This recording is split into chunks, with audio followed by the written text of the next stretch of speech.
A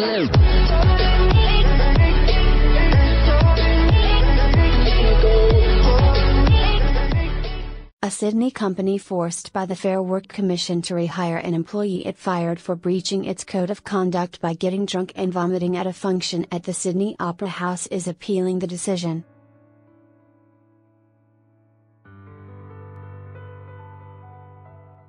The worker, who the ABC has decided not to name, took her case to the Fair Work Commission in December last year after being fired by electrical contractor Ryan Wilkes following farewell drinks for an Opera House employee at the venue in July.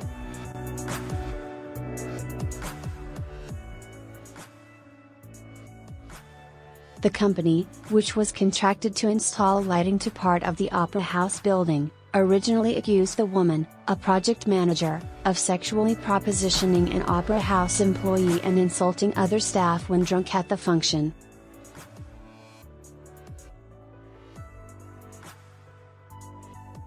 The woman originally wanted her job back after admitting to never being so drunk in my life, vomiting at the bar and being helped from the venue to a taxi.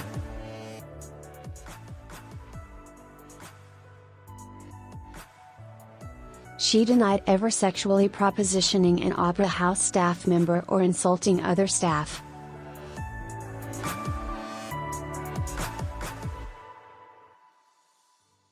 Fair Work Commissioner Ian Cambridge agreed and ordered Ryan Wilkes reinstate her, labeling the decision to dismiss the woman as harsh, unreasonable and unjust.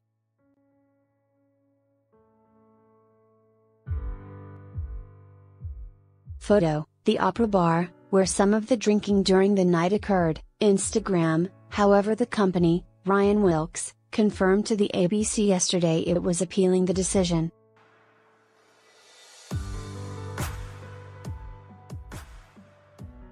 The company relies on its code of conduct as to expected standards of behavior for its employees, it said in a statement to the ABC through its lawyers.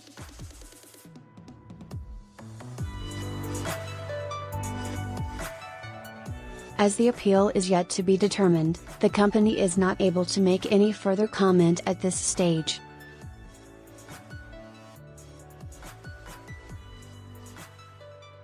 Out-of-hours behavior. The decision itself has sparked questions about what is appropriate conduct at work-related functions.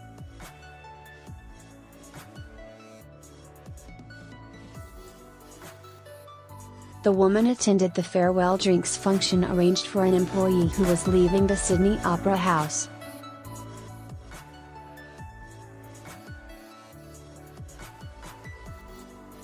The farewell function occurred after work hours, and attendees paid for their own drinks.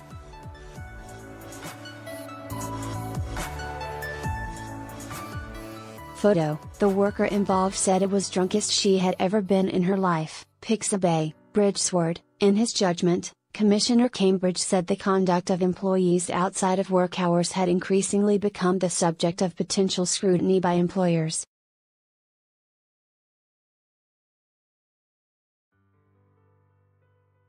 The employer was understandably concerned that the misconduct of the applicant at the farewell drinks function might have some impact upon the renewal of its contract with its major client, the Sydney Opera House.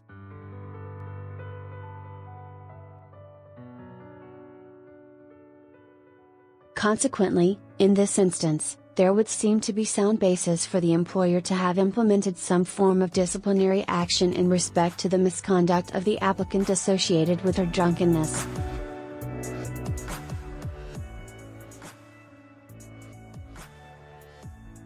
However, on any reasonable and objective contemplation, a single act of drunkenness at an after-work function which did not involve any abusive or aggressive behavior, and for which no serious risk to the reputation or viability of the employer's business could be established, would not represent misconduct, for dismissal.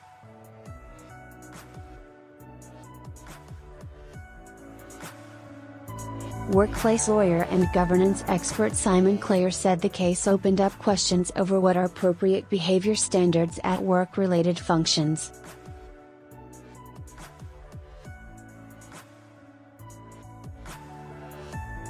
For example, does the employer have a workplace policy in place that makes clear to employees how they are expected to behave at such functions? And if they did, was it communicated to the employee? If it was, then it would have made it much easier for the employer to defend the disciplinary action taken.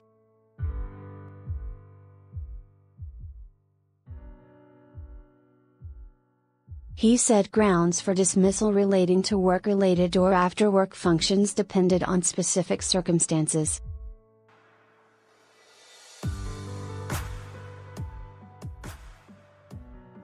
In this case, the commissioner held that the termination was not based on a sound, defensible and well-founded reason, he said.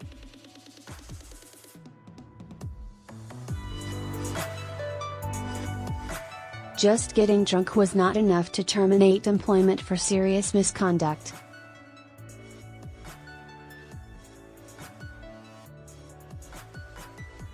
Although there may be grounds to justify disciplinary action, including dismissal where appropriate, this would depend on the specific circumstances.